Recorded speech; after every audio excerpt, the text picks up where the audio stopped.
Hey, Amazon sellers. I want to share something that can completely change the way you run your business. For the last decade, I've built a world-class Amazon team that's helped me sell over $50 million on the platform and scale multiple seven-figure brands. Now, that same team and process is available to help you build, grow, and scale your Amazon business.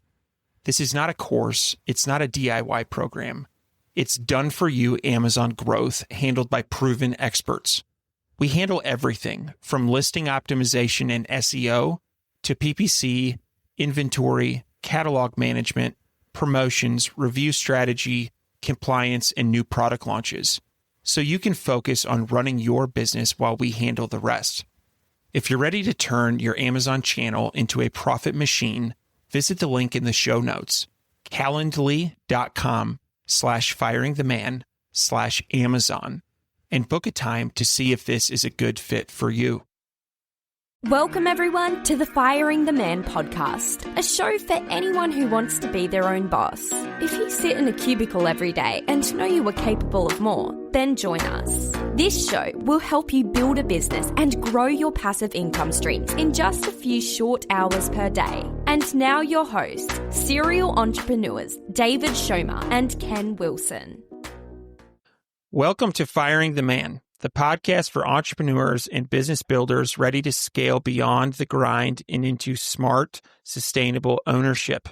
I'm your host, David Schomer, and today's guest is someone who designs growth strategies using cutting-edge tech and data-driven precision. Meet Dale Bertrand, the founder and CEO of Fire and Spark, a growth agency built on a foundation of supercomputing, artificial intelligence, and a ruthless focus on real business outcomes. Dale cut his teeth building a 5,832 processor supercomputer for the U.S. government before pivoting to digital growth, bringing that same power and precision to SEO and revenue strategy. Under Dale's leadership, Fire and Spark built the SEO for revenue methodology, where traffic isn't the goal. It's the vehicle for generating measurable ROI. His team helped GrabCAD achieve a 30x growth in organic traffic, ultimately leading to a successful acquisition. Dale's blend of AI-powered automation, proprietary predictive models, and irresistibly creative strategy helps businesses not just show up while leaving competitors in the dust. Today, we'll cut through the clutter of SEO tips and dig into how he's engineering scalable growth systems that turn human grit into exponential revenue. If you're building an online business and wondering how to scale smart, this episode will change your game. Dale, welcome to the show. Well, thank you for having me. I'm excited to talk about firing the man. Absolutely. Absolutely. So to start things off, can you share with our audience a little bit about your background and path in the entrepreneurial world? Yes, I have a technical background.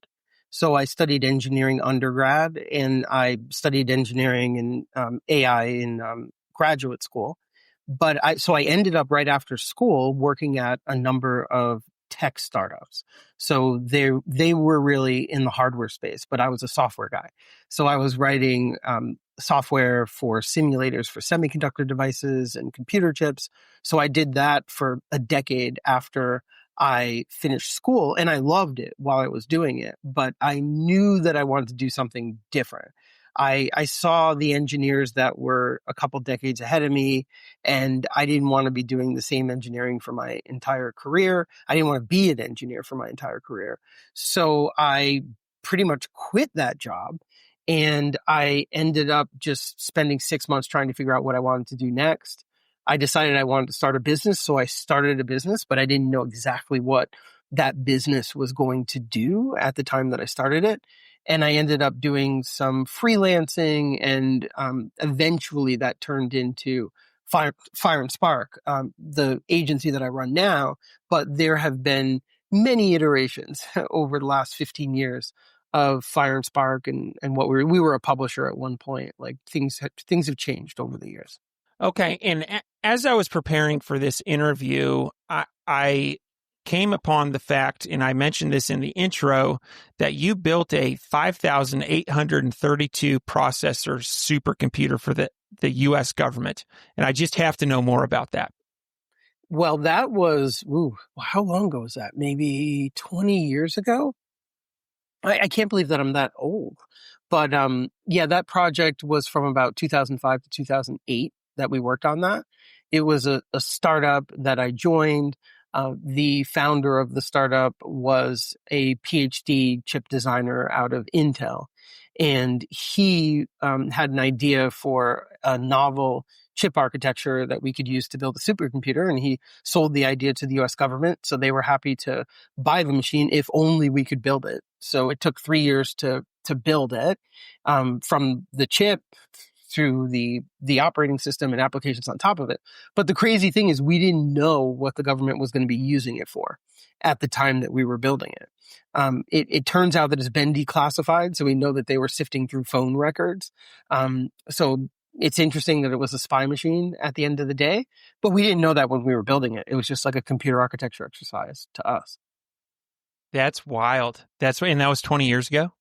Well, yeah, because I think I'm trying to get the time frame right. Like that was 2005, 2000, yeah, around that time frame. Okay. Now, how did those experiences shape your perspective on technology and SEO? Well, I'm an engineer by training, and I worked for a decade as an engineer. So I love the process of problem finding, debugging technical issues, um, building standard operating procedures for the marketing work that we do at our agency. I'm very much a process-driven person, and I enjoy thinking in systems, especially with the business that we're building at Fire and Spark. I think that systems thinking really helps. There are many different people that decide to go independent and take the entrepreneurial route. And everybody who decides to take the entrepreneurial route is going to have a different skill set, a different background. Mine happened to be quite technical. And that was an asset for me, but everybody's got something in terms of their skill set that they bring to the table. Okay. Now, Fire and Spark's SEO for revenue methodology shifts focus from rankings to tangible ROI. Why is that mindset so vital for scaling a business today? Well, let me talk about this a little bit differently. Like, I run an agency. Most of what we do is SEO and content marketing. And if you are selling SEO services, people assume that you're like a snake oil salesman as soon as you open your mouth, right? It's really hard to find an agency or consultant that can help you with SEO that actually knows what they're doing, and they're not trying to sell you services on an annual retainer and then just let you churn at the end of it when you don't get the results. So I have been frustrated for a long time that agencies were selling rankings, basically a service designed to get you rankings. Oftentimes they're vanity rankings for keywords that don't have much volume, or keywords that drive traffic to your website, but it's not traffic that would actually convert. So for a long time, like for a decade now, I've been talking about SEO for revenue, where instead of targeting rankings, instead of targeting traffic, you're targeting real customer acquisition and real revenue, which seems like it should have been a no-brainer, right? Like, it feels old to me because I've had this argument, for the last 10 years, and it's got to be resolved at this point. Rankings and traffic that doesn't convert are worthless when it comes to SEO. And agencies and consultants that are out there bragging about rankings that they're able to achieve, it's not always valuable. Like, it depends on whether it's really delivering an actual business result. Like, whether at the end of the day, when you're doing SEO, it's for customer acquisition, not rankings acquisition. And that's what I get excited about. And at Fire and Spark, I mean, we're totally focused on actual conversion and customer acquisition at the end of the day, not just bragging about some traffic that's coming to your site that had no intention whatsoever of purchasing anything. I think I've hired some of those SEO agencies before who who I as a retired accountant, am always looking at ROI, and oftentimes they would move the conversation from revenue or net income or conversion rate to keyword ranking, and it didn't seem to translate to real results.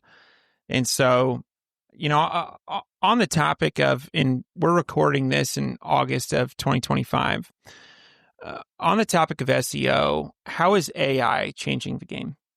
AI is changing everything, as we all know, right? Because we've all heard the doomsday scenarios where all of our organic traffic goes away, and yeah, I mean, AI is definitely going to affect organic traffic. But I think the way I would think about it is there's three ways that AI is affecting SEO.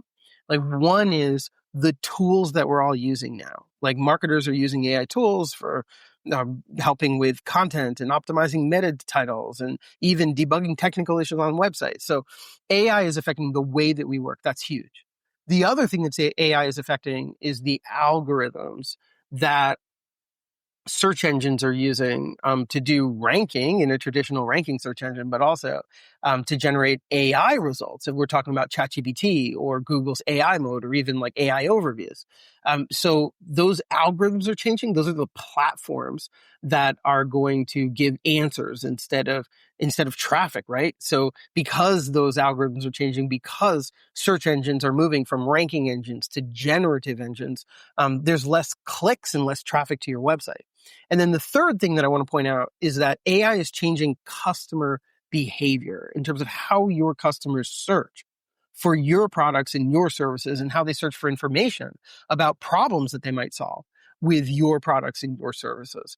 And with all three of those things changing at the same time, it feels like, whoa, like there's a lot of change happening here. And marketers that I talk to when I speak at conferences, when I do my workshops, they're really overwhelmed with all this change. Now, if you're new to the space, that's actually an advantage because you don't have the baggage of the old way that SEO used to work or the old way content marketing or digital marketing used to work. You have the opportunity to really take an AI first mindset if you're just getting started with a new venture or if you're just getting started with your entrepreneurial career or your marketing career. Can we talk about what that would look like from a practical sense? And let's use an example. Say I've got a business that does chainsaw carvings, something kind of unique. Sure. What would have been the old way that SEO would have been done, and then how would that change in the AI age? So if you are doing chainsaw carvings, which I've never done before, so I'm going to make some assumptions about it. It's a local business, or it's possible that you're selling on Etsy, or maybe you're selling nationally if you're able to ship your chainsaw carvings. I don't know. But if you're selling chainsaw carvings, like any business, you're looking for customers. The old way of doing SEO would be writing blog articles about chainsaw carvings, either how to do your own chainsaw carvings or how to find them or how to decorate them, where to put them, how to care for them, everything related to that, right? And it would be a blog where you'd be getting a whole bunch of top of funnel traffic landing on those pages. And presumably some of those people want to buy a chainsaw carving, like maybe 0.001%, but some of them might want to buy a chainsaw carving. So that's how you would get your customers at the end of the day. What is happening with AI search is that when your customers are searching for that information about chainsaw carvings, they're getting their answers and maybe even a chainsaw carving tutorial directly from AI. So they're not going to need to come to your website at all. So on the face of it, that changes things because you're not going to get a lot of traffic. But also it's important to remember that most of that traffic that would have landed on your chainsaw blog is not traffic that would have converted, because it's people looking for information, not people looking for a product or a service. So it turns out that in the age of AI, you'd be writing content to train AI about your business so that it has the right, accurate information about your business, and it can answer questions accurately when somebody's actually searching for the service that you offer or a chainsaw carving if they're looking for products or something like that. Because we're no longer aiming for that top of funnel informational traffic that will land on an educational blog article. Instead, we want to make sure that when the AI is having a conversation with someone who's a likely customer or a good candidate for my service, it mentions my name, or it mentions our brand, or it mentions one of our products. And that's really a different way of looking at SEO. Both are search engine optimization. It's just that we've got to get out of this mindset that what SEO is for is driving traffic. It was always for driving customers, not traffic. That's the SEO for revenue mindset. But now that we've got these AI engines, we want them to have the conversations with our customers about our brand, about our products, about our services. And then after the customers are educated, they'll seek us out. Maybe they'll click directly from ChatGPT, or maybe they'll type our brand into Google search. What we've seen is we've seen brands who are pursuing this strategy where their traffic goes down, but their revenue goes up. And that's really something that's hard to wrap people's heads around. Okay, so what I'm hearing is the classic blog on a website that people used to push articles to is becoming less relevant, and packing your website with more useful information is the move today. Is that accurate? Yeah, making sure that the content is optimized for AI for its training. So you want to make sure that your brand is in the right places online based on the conversations that you want to appear in. The easy thing to do there is have some conversations with, let's say, ChatGPT, and figure out what pages it's citing, and figure out if you can get your brand mentioned on those pages for your chainsaw carvings, using this example. And then also you want to make sure that the content that you're creating is semantically dense, it's modular, that it's snackable when it comes to AI training. Like, imagine the difference between a long, let's call it like a 10-page long blog article, something very long for a blog article, but it just never really gets to the point. It's really fluffy. It talks around the topic, and it doesn't really answer questions that people would need answered if they were in the middle of a buying decision. Like, that's a lot of the type of blog content that we created when we were told that SEO content had to be 2,000 words long, 5,000 words long. Like, it ended up just getting more fluffy as long as it had the right keywords in it.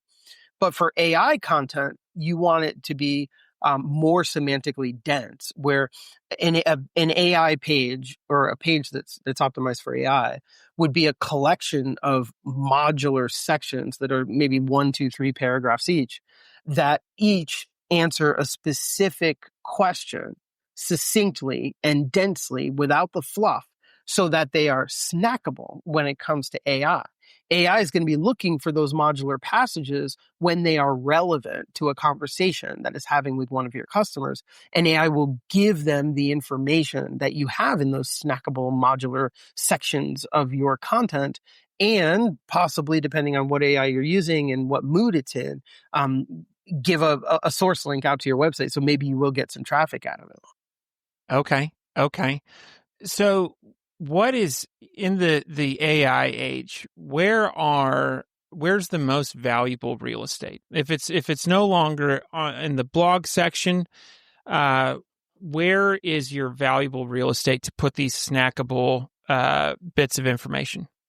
So it's wherever your customers are searching for information about your type of product or service. That's like the obvious answer, right? So David, you really need to start with customer research. So where are your customers hanging out online? Do a safari. Like, are they at the watering hole? Are they hanging by the fruit trees? It might be that they're hanging out on Facebook looking for information. It might be that they're Googling or talking to ChatGPT. It might be that they're in a private forum that you need to join, but that's really the most important thing. And then when we're creating content, let's say the type of content that we used to create as like keyword targeted educational blog articles, we want to make sure that we're creating the type of content that has value in the places where our customers hang out. So if we decide that our customers are hanging out in this private forum or this Reddit thread or whatever it is, it could be Facebook, and we're using our content for Facebook ads. We want to make sure that we're getting more value out of our content rather than just typical, SEO rankings. I mean, SEO rankings are fine and they're still very valuable. Most people still search Google the traditional way, especially for those commercial keywords, not just the informational keywords.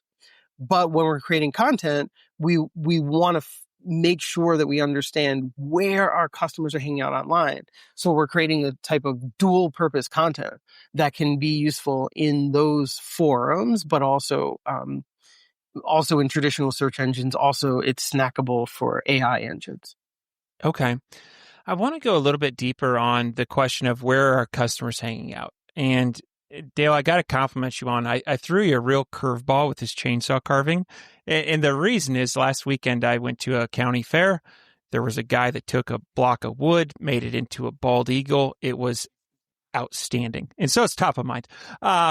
But, say you have a client come to you and they have a business like chainsaw carving that you're unfamiliar with.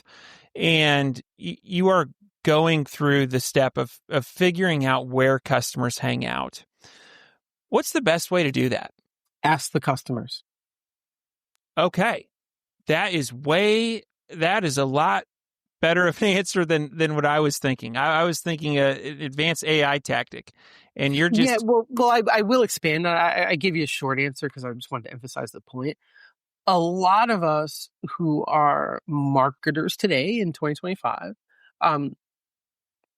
grew up with digital marketing. Like, digital marketing hasn't been around forever, but it has been around for a very long time for most marketers who are practicing right now. And for those of us who've been doing digital marketing or SEO or content marketing online, we've gotten used to hiding behind analytics. So when we ask a question like, where do our customers hang out? What information do our customers need to make a buying decision? We start looking at tools and software and analytics dashboards, and we forget that we can just ask them. Mm-hmm. Like, it's as simple as that.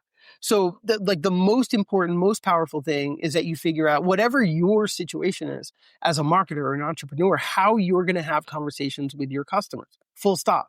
When I advise a startup, there's a lot of advice, right? How to raise money, how to build their product, how to do their marketing, how to optimize Facebook channels.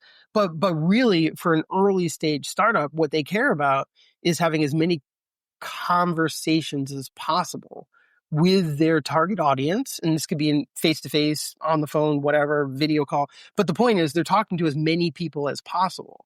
And that's how they're going to figure it out. And for you as a marketer, regardless of what type of organization you're at, could be established or a new venture that you're starting, you need to be optimizing. You need to be optimizing for talking to your customers.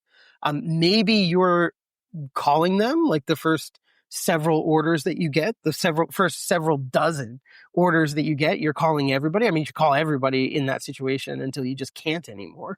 Because you want to understand, how did they find you? What questions did they have? Why did they choose you? What did they think about the competitors? Why did they consider not buying from you? Like, those are the most important freaking conversations. But those are your customers. You also want to talk to people who didn't choose you, and you got to figure out how to do that. If you're in an organization where you have a sales team, you can listen to recorded sales calls because maybe you don't have access to your customers. First of all, I'll say if you're a marketer and you don't have access to your customers, don't take that job. Like, find a job where you do have access to your customers, because it is not possible to do marketing hiding behind an analytics dashboard.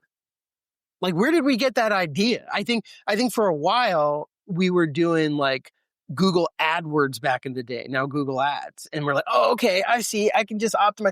But that type of job where you're doing marketing, staring at a dashboard all day, attracts a very different type of marketer than a marketer that needs to talk to their customers, interview their customers, understand the nuance of the answers that they're getting, dig deeper in the right places, take the right notes, understand how to use the customer's words in your marketing as messaging.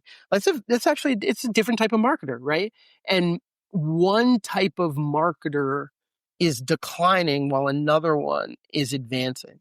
So the type of marketer that's staring at dashboards all day and interpreting the numbers in order to turn a dial, that's going away because AI can do that.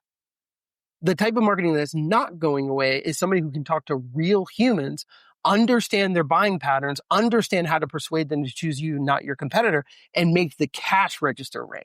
That's the type of marketer that's not going away. I really like that answer, and it's so simple. In where do customers hang out? Ask them. I really like that, and I can tell you there's probably some listeners right now that are attracted to e-commerce because it is in some ways a nameless, faceless transaction in some instances, and I think that attracts a certain type of person. And so I'm sure there are probably some listeners right now that answer makes them uncomfortable picking up the phone and dialing. But I think your points are well received on the two types of marketers. It depends on how much of your margin you want to give away to Amazon. Like if anyone listening has ever sold on Amazon, like they want all your margin. They want you out of business at the end of the day.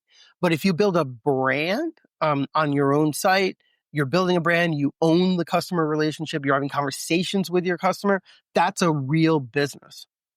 Yeah. Yeah. I think that's something that needs to be said. And I, as an Amazon seller, I know there's a lot of people listening that sell on Amazon, and I think that's a big difference. What you're talking about is building the brand, engaging with the customers, and in a lot of ways, Amazon has put up roadblocks to where they're not your customers; they're Amazon's customers, and your ability to engage with them and ask questions are limited by policy. And so, and Jeff Bezos has famously said, like, your margin is his opportunity, and he means it. So what that means is if you can pay your rent, that's money that he's trying to figure out how to put in his pocket. Yeah, absolutely. So I mentioned in the intro, you led GrabCAD's organic traffic to grow 30x, which led to a successful acquisition. Can you tell us a little bit more about that and what strategic choices made that possible? Well, that's really what it's called now is product-led marketing or product-led SEO. We didn't have that name when we were doing it. But what GrabCAD was a website where people who are working on any 3D design could collaborate and submit designs and comment on each other's designs. And there was actually some software that helped them do the design. So because the product was collaborative and because some people were using it for free, we could generate SEO content from the library of 3D models. And it became a really nice virtuous cycle there, where the more people that submitted 3D models, the more content we could create. That was just basically generated from the database of 3D models. The more content we created, the more differentiated all of that content was in that library, so that different pages in the library itself would rank for more and different types of searches. And the more searches that that the content in the library was appearing for, then the more people who were interested in 3D design that would find out about GrabCAD and go to the website and get involved. So it really just became this virtuous cycle where we had to make sure that we were generating the right content, that we were surfacing the right information about the models that were submitted so that they would show up in Google searches, and then making sure that the registration flow was appropriate so that people understood why they wanted to register. Make sure that we understood that because people would usually come because they want to download the model and play with it or use it in their project. And so we need to make sure that they register in order to download something and they get the value that they're looking for, and then they want to come back. There's a whole email marketing campaign on the back end to get people to come back to the site and submit more models and more designs, which is really important. And then we're creating more content based on those models, and it just goes. But it's really a product-led marketing approach. How could somebody take some of the lessons that you learned or things that you did with that company and apply them to their own physical products brand?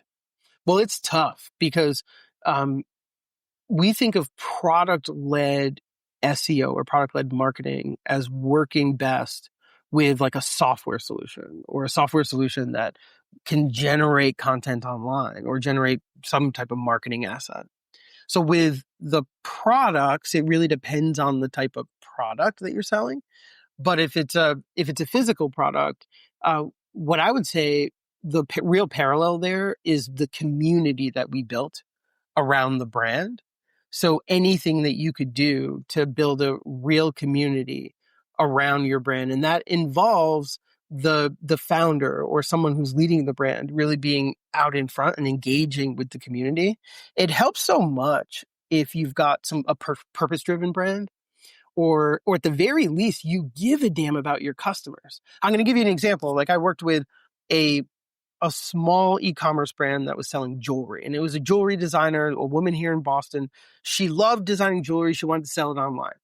The problem is there are about 1 million people, including 5 in my family, who like to design jewelry and want to sell it online. Like, how do you differentiate that? That's very difficult. So when I was asking her about the different products that she was creating, it turned out that there were a few of them that were selling really well, but there was one that was selling great. And I asked her what it was, and she said, "Oh, it's a bracelet paired with a necklace with this autism symbol on it." And I was like, "Oh, really?" I said, "Well, who's buying it?" She said, "Well, families who are touched by autism." And I said, "Okay, well, how'd you get into that?" And she said, "Well, we have a son or a daughter who is autistic. And so I made a couple for some friends. Everybody liked it. So I ended up making dozens more, and they've all sold." And I said, "You've got your business idea right there, because not only is a product that you've proven you can sell, but it's a product that taps into a community. It's a purpose behind it. It's targeted enough. It's not just jewelry. It's targeted enough where you know what communities you need to engage with and who you need to activate to get more sales, and what influencers you need to talk to about this jewelry." So I really like the idea of a purpose-driven approach. And for me personally, if I was launching an e-commerce brand, it wouldn't be, more, I don't know, beach umbrellas or something. It really needs to have a purpose behind it that's linked with a community that would love it, absolutely love it, and promote it for me. And so it's really that community angle that drove GrabCAD that could also work for a physical product business. I like it. I like it. And in terms of building that community, is there, and maybe it depends on what you're selling and where your customers hang out, but is there a natural place to start building a community if you do have a brand? Yes, there's a silver bullet. Ask your customers. Aha. I love it. I love it. But typically the brands that I work with that are mission driven, the founder is already in that community, already cares, is already touched by autism or whatever it is that is behind the mission. So it's a really a natural fit. But you'll see that pattern a lot with brands that go viral. They've got a good story behind them, and they've got a community that already existed before the brand launched that was vibrant and around whatever that mission is, whatever that purpose is. And so they just tap into that. Okay. That makes sense. That makes sense. And the being the customer avatar in a way, it is really helpful. I've got 2 brands right now. One of them I would compare to your beach umbrella example. It's products that I can source for X and sell for Y, and I don't have a huge connection to it. My second brand is within the fishing category, which I love to fish. And I'm part of a bunch of fishing Facebook groups, and I know where I hang out. And so I think that's something that's important. Well, let's double click on that. Like if you were getting started now, or maybe you're launching another brand or something, like how would you do it? Because you've got 2 great brands there for comparison. I'll tell you what I wouldn't do. I would not take a course that says, go find something on Alibaba that's under $20 that you can fit in a backpack and go sell it. And you see a lot of Me Too products there where you type in a particular keyword and your first 10 listings all look very, very similar. It's hard to differentiate. And so, that was the first brand that I started. And to be honest with you, I kind of got tired of it. You are very involved with the products that you're selling. You're making infographics, you're writing listing copy, and if you're doing that about something that you're passionate about, everything is easier. And it also helps you tap into the mind of your customer. If, in the fishing category, I know a bunch of fishermen. I can ask them, "Hey, where do you hang out?" And go from there. And so, yeah, that would be my advice. Yeah, and I think we want to make sure that people aren't thinking, oh, well, whatever I'm passionate about. I love to knit, even though I know someone who does a great business on knitting. But it may not be something that you can sell, or you know what channels to sell it on. It might not be something that has a community that you can tap into. It might not be something where the economics work for many different reasons, with various products that are easier to ship than others, and just being one example. But you really want to find that concentric circles of a product category that you're passionate about. But I wouldn't say passionate about the product. You're passionate about the people that you would be selling to. So you like hanging out with them. You like calling them on the phone. You like talking to them about whatever it is they're excited about that you're helping them to do with your products. Like, that's huge. And then also, you have a channel. It could be Facebook ads, but it could also be a private community or any other type of community. There's a channel where you could sell into that works for you at the volume you need to make the business work. And then also the economics work. The economics around your margins and shipping and everything that goes into making the unit economics work. Yeah, I've heard you mention economics a couple times, and I think you will have a great perspective on this. You've worked with hundreds, probably thousands of entrepreneurs at this point. Are there any rules of thumb on unit economics, or that people should consider when deciding products to launch? It's really tough because, like, I work with several product businesses with their margins are just astronomical, 90%. I think like the supplements space, or somebody selling like a paper product, like maybe a printed illustration or something like that. Like, it's just insane, like the margins that they're able to get. Those are great businesses, so I would love to be there. But also, if it's a recurring purchase, that makes a huge difference.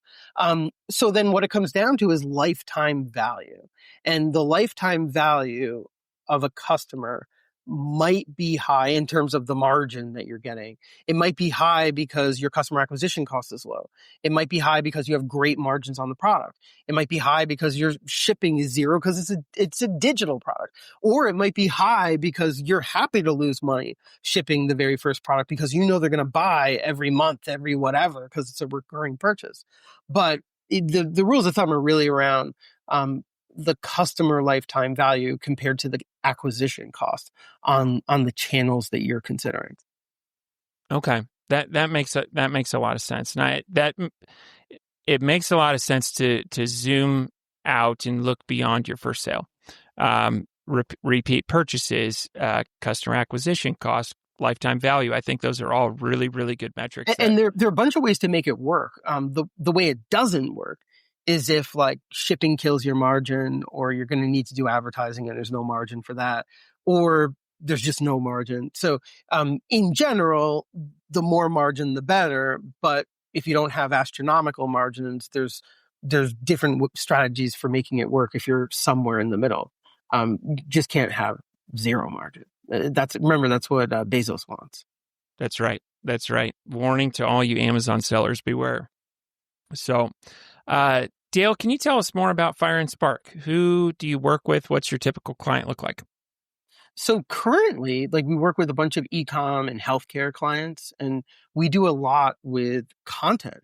So we've been doing SEO content for a long time. And as I talked about during this conversation, SEO content is changing. It's now generative engine optimization, not search optimization. But the other term I really like is search everywhere optimization, because if you think about it, content marketing has been around forever. Before the internet, before content was digital, content marketing made a lot of sense, and it still does, and it always will. But it turns out there was this period of time for the last couple of decades where content marketing was really easy. All you had to do was hire some cheap writers and have them put keywords in the right places, and you were done, right? You could. I made my own money doing that back in the day when we were a publisher. But that is coming to an end. Like, that window is closing. So everyone's asking, well, what do we do next? And what we do next is content marketing, which is the same thing we've always done. It's just that we're going to be marketing that content on more channels than just organic, just search engines. We're going to be marketing that content in online forums and social media and email marketing and traditional search engines and ChatGPT and generative engines and AI. So what we do at Fire and Spark is help brands make that transition from what was to what will become. And what's wonderful about what was a lot of us made a lot of money selling various products. I feel like I've sold pretty much everything through my agency or one of my sites that I was running, and made a whole bunch of money, like optimizing for Google.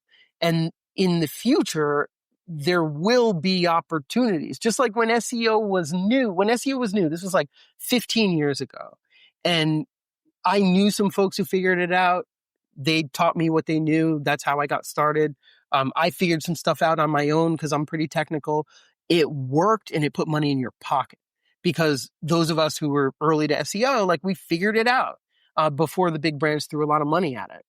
And the same thing is true right now with GEO. There are a few people who have it figured out for their brand, but it's not going to work for every brand. But if you're in there early, if you can figure it out, if you've got the right business to really leverage it, then yeah, you could make a killing just like we did with SEO. So what I would say to people is, like, if you're curious, like, reach out to me. I'm happy to take a look at what you're doing. I will say that, like, getting value out of GEO is pretty different from getting value out of SEO. It's different, but happy to have that conversation with anybody who's trying to figure out what comes next after SEO. Outstanding. And we'll post links to all that in the show notes. Dale, this has been an outstanding interview. I feel like we could go for several more hours, but out of respect for your time, I would like to transition into the fire round. This is 4 questions that we ask every guest at the end of the episode. Are you ready, Dale? Sure. All right. What is your favorite book? Oh man, I mostly read business books, and I'm trying to figure, what? One that's not quite business, but it is nonfiction, is the Let Them theory, which I found it on a podcast, probably a podcast in the manosphere.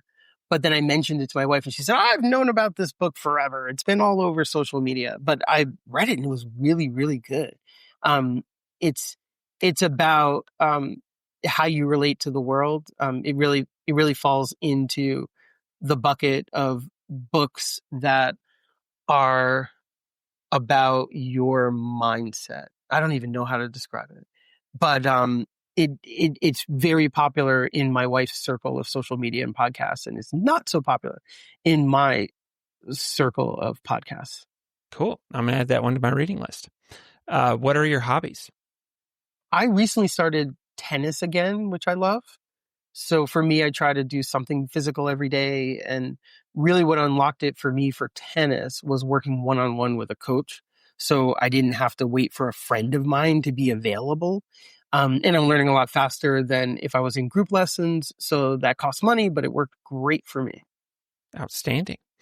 What is one thing you do not miss about working for the man? Well, this is such a peculiar question, because I think I am the man now, because I have 25 employees, right? So what I don't miss is not being the man. I don't know if that makes any sense, but I wish there's a way that I could say that. It goes full circle, where I worked for the man. The man was an asshole. That's why I gave him the middle finger and quit. And then I started running my own business, and it took me 15 years to figure it out. But now things are going great. And I couldn't even imagine that I hesitated back when, like, the moment before I figuratively gave my boss the finger. I can't even believe that I hesitated. Like, I should have kicked that guy in the ass. gave him the finger, called his mother names, and stomped out of there, like, because things worked out really well. So, but then, like, I hire a bunch of people, figure out my business, and I'm the man. And being the man sucks, because, like, all of that bullshit that my boss used to do to me, now I do it to my employees, and I don't do it on purpose, but they've got to deal with my crap. Scheduling meetings when they don't feel like attending because they've got 20 other things to do that I told them to do. Like, I'm the man now. So you got to ask yourself, like, what problem do you want? But it comes full circle. And I'd like to believe that I'm a better manager than most of my managers were. But I really have to be intentional about how I manage so that people have a better experience working for me than I had working for some jerks back in the day.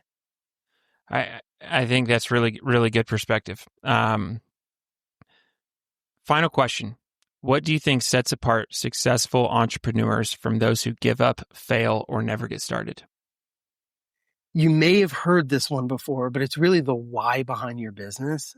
If you're starting like a transactional business where you sell, like you said, you buy for X, you sell for Y, and that's it. You don't care about your customers or the product or the difference your product is making in the world or something. Maybe you care about your family, putting food on the table. There's plenty of people out there who are excited to just offer their family a good standard of living, and they'll work their butts off just for that.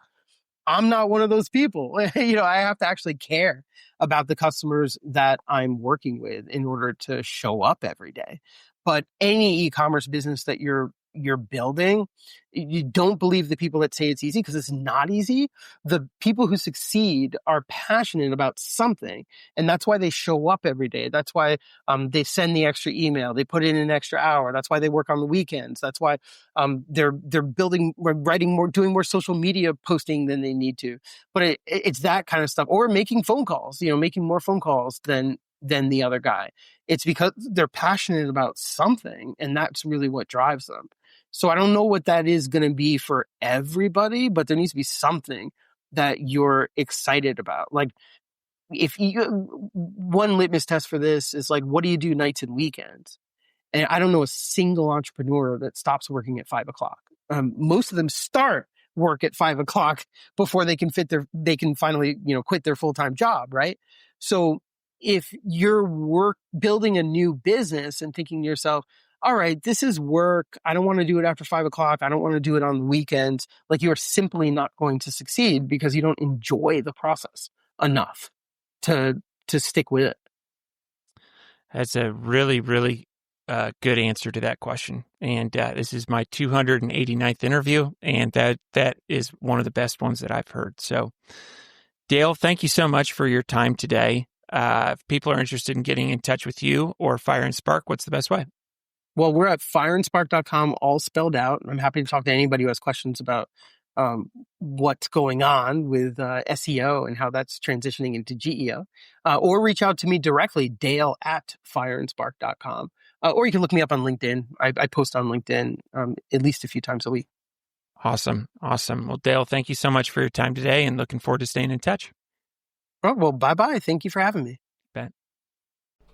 Before you go, we wanted to share a new service that Ken and I have been using called Getita that has made us over $10,000 in Amazon reimbursements. The service requires no monthly subscription, and Getita collects a small percentage of the money they recover for you. It takes less than 5 minutes to set up and works on all Amazon marketplaces.